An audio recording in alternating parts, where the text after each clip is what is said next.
曲目はカエルの歌。いろんなカエルがよちよちよちよち飛んだり跳ねたり、潰れたカエルも中にはいます。カエルの歌変奏曲、ミュージックスタート。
いろんなカエルをイメージして弾いてみるのはとても楽しくなります。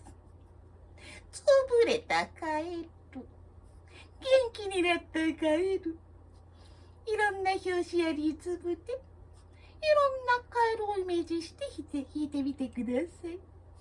カエルの歌変奏曲でございました。